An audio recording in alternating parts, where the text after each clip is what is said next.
A paz de Cristo para todos, sejam muito bem-vindos a mais uma sequência de videoaulas da Escola Dominical. Eu sou o Diácono Denis Pereira, professor da Escola Dominical, e esse é o nosso canal, @Denis Pereira Oficial, meu perfil no Instagram, e Denis Pereira Oficial, o canal aqui no YouTube. É um prazer receber por aqui alunos, professores, superintendentes, coordenadores, pastores, dirigentes, para esta sequência de aulas, que traz as videoaulas das classes de adolescentes, juvenis, jovens e adultos. Por isso é muito importante você se inscrever no canal e ativar também aí o sino de notificações. Tem muito conteúdo aqui para abençoar a tua vida, o teu ministério e para edificar a tua fé. Não esqueça de comentar os nossos vídeos, isso é muito importante. Quando você comenta, você nos motiva, você nos ajuda a entender se estamos no caminho certo. E esta interação, se inscrevendo, curtindo, comentando, faz o YouTube notar que o nosso canal, ele é um canal relevante, portanto o YouTube divulga para mais pessoas, porque é assim que funciona. E é a palavra de Deus. Então, se esse canal crescer, significa que a palavra do Senhor vai alcançar muito mais pessoas. Então comente, como fez a irmã Juliane Faria, como fez Solimar Gomes, Rebeca Santos, Everton Joel, Samuel Maurício, Sônia Isabel, Mosélia Maria e muita gente, Cida Flor, Eli Nascimento, Gleice Lima, Pastor Rafael Cagé, Josebia Santana, Francisca Lima, muita gente aqui comentando os nossos vídeos. Comente, na descrição dos vídeos tem todas as nossas redes sociais, estamos atendendo convites de congressos, de cultos, enfim, é um prazer estar com os irmãos.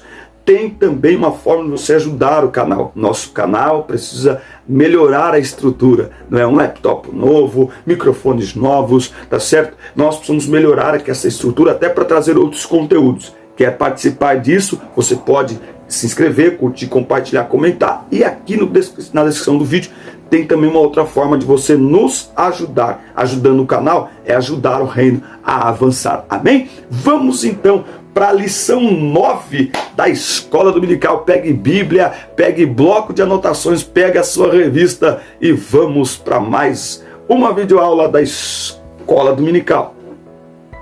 Lição 9, classe de adultos, o reinado de Joás.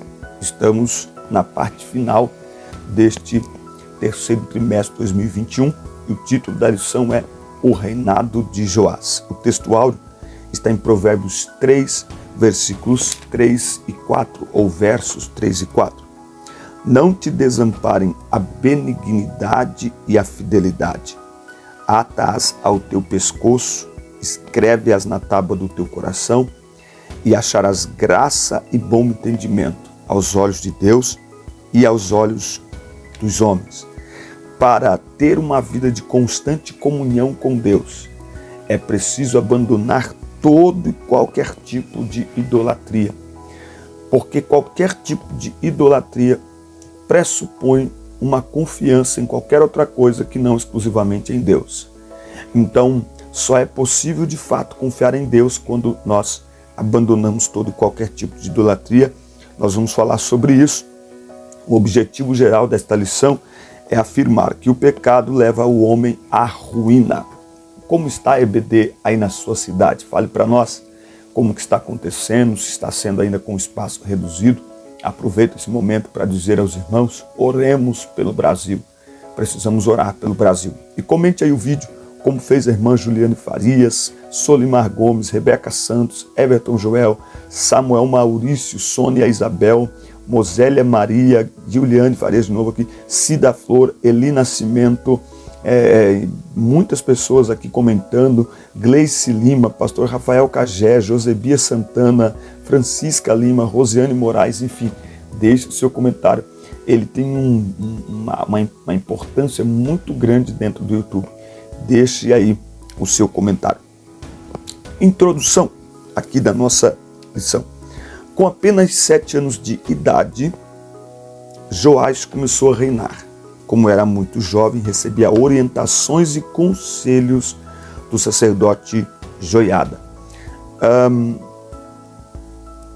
O reinado de Joás ele começa sob a influência do sacerdote Joiada. A gente vai ver aqui ao longo da lição contexto histórico de tudo isso. Isso mostra o poder que tem uma influência, não é? Muitos são influenciados para o bem, outros são influenciados para o mal, e nós temos que ter cuidado ao longo da nossa vida, porque as nossas escolhas, elas podem determinar que tipo de influência nós vamos atrair, e as nossas influências também vão impactar positivo ou negativamente nas nossas escolhas. Por isso que a gente tem que ter muito cuidado. Tópico 1 aqui, o livramento de Joás. O livramento de Joás. Tanto em Israel quanto em Judá existiam acirradas disputas pelo poder envolvendo interesses políticos e econômicos. Tá? A casa real de Judá havia se aparentado com a casa real de Israel através de Atalia, neta logo de quem? Né? De Acabe e de Jezabel. Tá? Então, Atalia vai aqui usurpar, ela vai usurpar o trono, certo? E vai começar a reinar ali. Bom, o que o sacerdote Joiada vai fazer? Joás escapou, Joás filho de Acasias, porque Atalia matou toda a família real. Só Joás escapou, só que ele tinha 1 ano de idade. Então ele foi escondido por sua tia Jeuzeba, que era esposa de Joiada, olha que interessante, e ficou 6 anos escondidos. E neste período, Joiada, então a gente já percebe aqui que Joiada era tio de Joás. Joiás, interessante. Muito bem, ele preparou essa criança, ele preparou esse menino, ensinando a ele as leis mosaicas.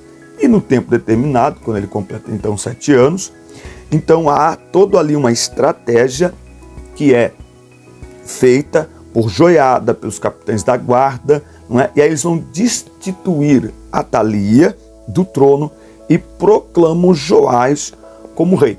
Como ele não tem condições de reinar, então Joás é ali uma espécie de sacerdote rei, não é? Joás que o encaminha.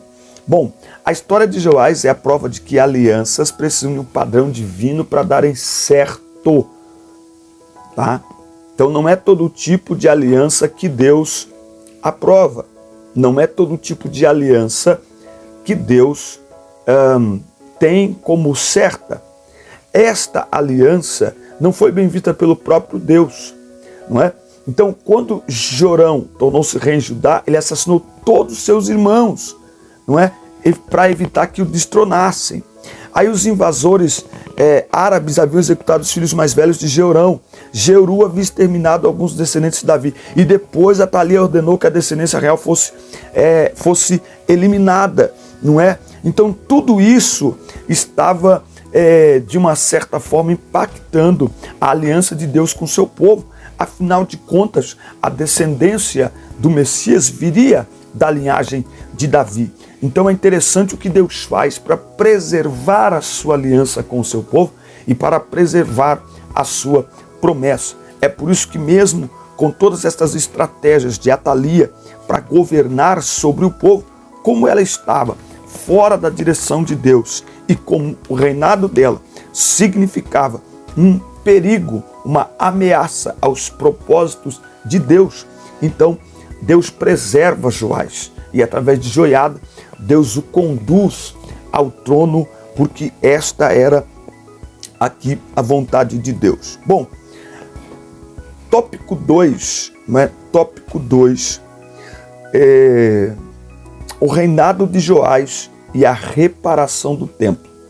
Nós vamos perceber aqui que o reinado de Joás, ele tem 2 períodos completamente distintos entre si.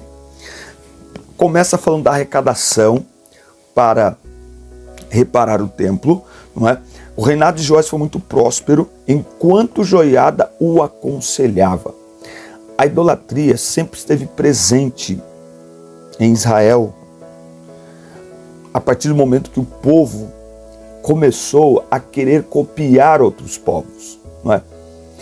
Veja que Israel, isso representa a igreja, né? Israel estava em um território, só que estava cercada de outras nações que tinham costumes e que tinham uma vida religiosa diferente da de Israel. Em Israel tinha templo, mas não tinha deuses, né? Os sacrifícios de Israel eram completamente diferentes dos sacrifícios feitos por outras nações, não é? Então, o povo de Israel, quando se afastava de Deus, se via atraído pela prática cultural, pela prática religiosa destas outras nações. E a partir de Acabe, não é? A idolatria esteve presente em outros momentos em Israel. Mas Acabe, quando traz Jezabel, você se lembra o que acontece? A idolatria se estabelece dentro de Israel a ponto de se construir um templo a Baal, templo a Astarote em Israel. Então, a partir deste momento, torna-se parte da identidade de Israel a idolatria.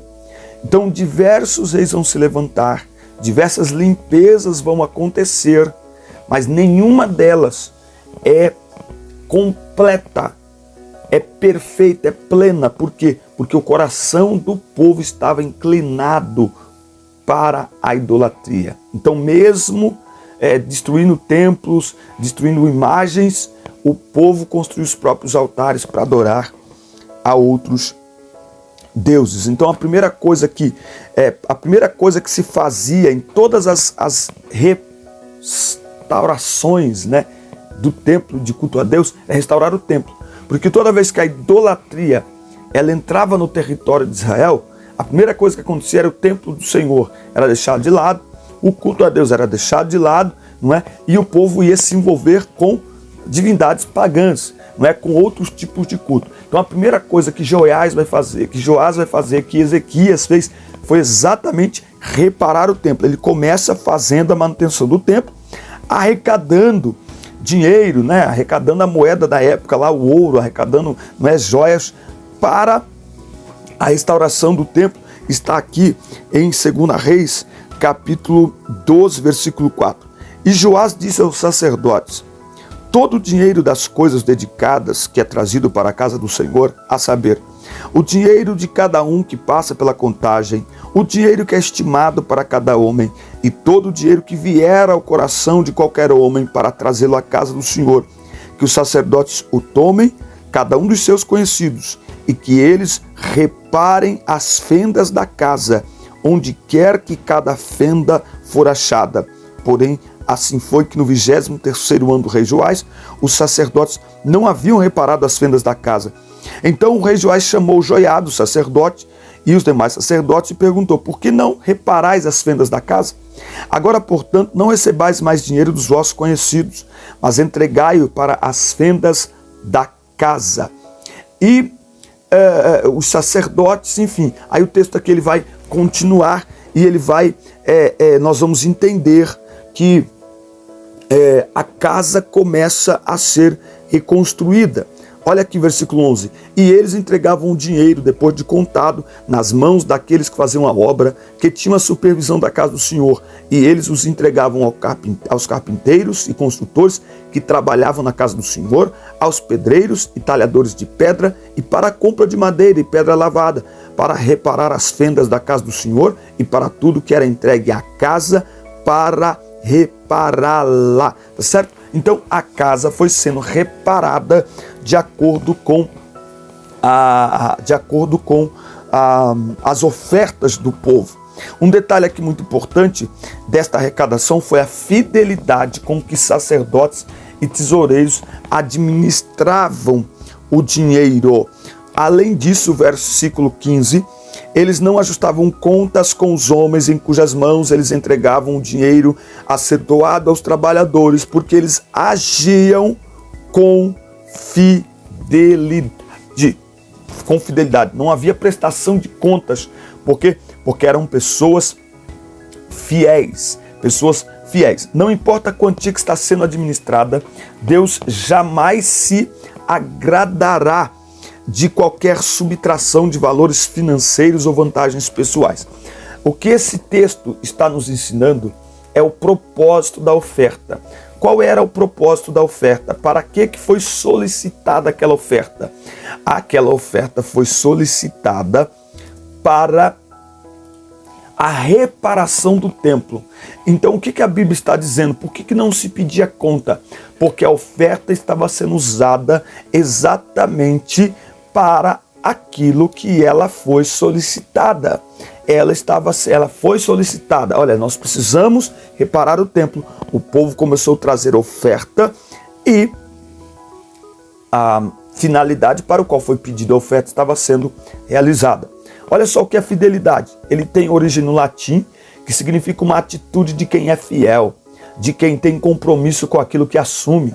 É uma característica daquele que é leal, é confiável, honesto, verdadeiro, tá certo? Então eles agiam com fidelidade, eles eram honestos com aquilo que estava sendo solicitado. Quem administra os bens da casa de Deus precisa agir com fidelidade. E é um ponto interessante aqui, se você quiser anotar. Quando a administração dos bens da casa de Deus, das ofertas, é feita com fidelidade, não só Deus abençoa a igreja, como o povo sente-se movido a ofertar cada vez mais. É o que acontecia aqui e era o que acontecia nesse momento e é o que deve acontecer em nosso meio. Muito bem, o tópico 3, nós vamos falar, eu quero lembrar os irmãos que tem aqui na descrição dos vídeos links para você acessar o material desta aula em PDF direto no seu celular. A conspiração contra Joás, não é? A conspiração contra Joás. O declínio do reinado. A história de Joás nos revela que ele não tinha firmeza em suas convicções e se deixava levar facilmente por qualquer sugestão. Vamos olhar aqui, 2 Crônicas, capítulo 24 e versículo 17. 24 e versículo 17. Ora, depois da morte de Joiada, vieram os príncipes de Judá e fizeram reverência ao rei. Então o rei atentou a eles. E eles saíram da casa do Senhor, Deus dos seus pais, e serviram aos bosques e ídolos. E a ira veio sobre Judá e Jerusalém por causa da sua transgressão. Então, depois que Joiada morre, Joás, ele não consegue se manter inteiramente fiel ao Senhor.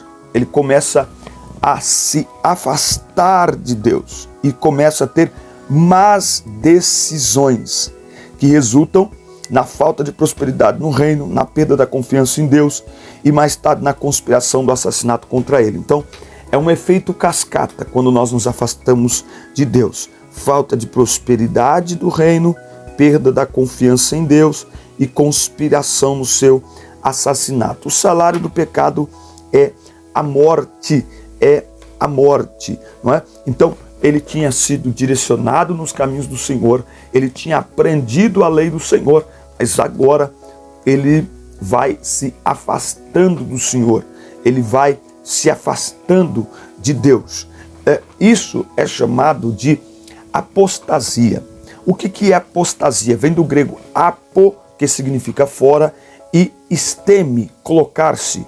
De modo que apostasia significa afastamento ou abandono premeditado e consciente da fé cristã. No Antigo Testamento tem muitos exemplos aí de apostasia. Só lá em Juízes tem 7 desvios da verdadeira fé em Deus. Para os profetas, a apostasia, que é o pecado que Joiada aqui comete, ela representava adultério espiritual. Adultério espiritual. Se nós, como igreja, somos povo de Deus, noiva de Cristo, quando o povo de Deus, quando a noiva de Cristo, quando a igreja, ela se desvia da verdadeira adoração a Deus e ela entra por outros caminhos que a levam à idolatria, o que é isso? Senão adultério espiritual. Por isso que Tiago, capítulo 4:4 diz: adúlteros e adúlteras, não sabeis que a amizade com o mundo é inimizade contra Deus? Nós precisamos avaliar, não é? Nós precisamos avaliar. Então, alguns fatos sobre o declínio moral de Joás. Sua fé era superficial. Depois da morte do sacerdote Joiada, ele não consegue mais sozinho servir a Deus. Fé rasa, fé superficial, fé quebradiça, eu chamo de fé de isopor, sabe? Fé daquele plastiquinho bolha, é isso aí. Seu desejo era de agradar aos líderes da terra, os príncipes de Judá. Eles foram até ele e juntos eles foram para a idolatria, não é? Então, primeiro voz de Deus, primeiro a palavra de Deus, primeiro seguir a Deus. E se tiver que ficar sozinho, é melhor ficar sozinho estando com Deus do que acompanhado estando sem Ele, meu Deus. Ele tornou-se tolerante nas questões religiosas, renunciando aos princípios divinos que lhe foram confiados. Quem é colocado em posição de liderança não pode tolerar, tornar-se tolerante. Tolerância aqui é ser omisso. Nós estamos vivendo um momento agora em que mais do que nunca precisamos nos posicionar espiritual e biblicamente. Estou vendo muita gente se posicionar politicamente, mas e biblicamente? A arma da igreja, a ferramenta da igreja, o instrumento da igreja de transformação do mundo é a palavra de Deus, nada acima dela. Não deu ouvidos à voz de Deus através da palavra e nem dos profetas. Isso é apostasia. É quando você se recusa a ouvir a voz de Deus de forma consciente e premeditada. É quando você abandona os caminhos de Deus e começa a ir por outro caminho, tendo consciência de que isso desagrada. Ou seja, é um afastamento consciente e premeditado. Que Deus nos guarde. A sua cegueira espiritual era tão grande que ele matou o sacerdote Zacarias, filho de Joiada, que o repreendeu, ou seja, o seu primo, tornando-se um homem ingrato. É assim, irmãos, uma coisa leva a outra, não tem jeito. Um abismo chama outro abismo. A pessoa, quando perde a direção de Deus, é só Deus para ter misericórdia, mas a pessoa precisa se voltar para Deus. Deus tem um caminho de graça e de misericórdia para o homem, mas é o homem que precisa se voltar para Deus. Vinde a mim todos que estáis cansados e oprimidos. O homem tem que vir. Convertei o vosso coração. É uma atitude humana se converter ao Senhor. A parte de Deus está feita. Somos nós que precisamos nos voltar para Ele. E aí vai ter aqui a conspiração e morte, não é, de Joás, não é? O salário do pecado é a morte. Um homem que foi elevado ao trono ainda criança, Deus deu a ele a honra de governar o seu povo, ele é morto humilhantemente por seus servos. Por quê? Porque decidiu não ouvir a palavra do Senhor, não é? Nós vamos ter este cuidado, porque senão a gente acaba jogando fora muitas das oportunidades que Deus tem para a nossa vida, tá? Joás foi levado ao trono por uma ação divina, nós vimos isso, mas ele passou a adorar a ídolos. Então veja, Deus nos acompanha, nos abençoa quando nós estamos sob sua direção. Uma vez que se abandona a direção de Deus, se abandona a Deus, não é? É igual você desligar o GPS, é simples assim. Você está seguindo o GPS, ele está te dando a direção. Aí você fica bravo com o GPS, fica bravo com o trânsito, vou desligar isso aqui e vai pela sua cabeça, você vai parar em rua sem saída, em rua esburacada, você vai parar em outro endereço. Então, é sempre a decisão do homem. Da parte de Deus está tudo pronto para nos ajudar, mas a sua decisão terá um impacto extraordinário na tua vida e na vida de quem lhe acompanha. Por isso é muito importante a gente ter cuidado com as nossas decisões e a grande lição de Joiada é melhor ficar com o Senhor. É melhor estar sozinho, porém na companhia de Deus, do que estar acompanhado de uma multidão, porém distante de Deus. Eu prefiro ficar com o Senhor. Se ele fica com o Senhor, ele teria tido um reinado muito mais longo e muito mais honrado. Que Deus nos guarde. O rei Joás é um exemplo de mais um que se perde no meio do caminho. Não é? Acabe se perdeu no meio do caminho, Gideão se perdeu no meio do caminho, aí não deu tempo ali no final, mas Gideão poderia ter uma vida, Sansão, melhor dizendo, poderia ter tido uma vida muito mais louvável e muito mais duradoura, não é verdade? Saul se perdeu no meio do caminho, não é? Judas se perdeu no meio do caminho. Tenhamos o coração de Davi, e que possamos nos arrepender diante do Senhor, porque Ele é poderoso para manifestar sobre nós sua graça e sua misericórdia, e que Deus nos ajude a despertar esta geração, porque é tempo de se voltar para o Senhor. Amém, meus irmãos? Deus os abençoe em Cristo Jesus, um forte abraço, assista, curta, compartilhe, inscreva-se no canal, isso é muito importante, e até a próxima semana. Deus te abençoe.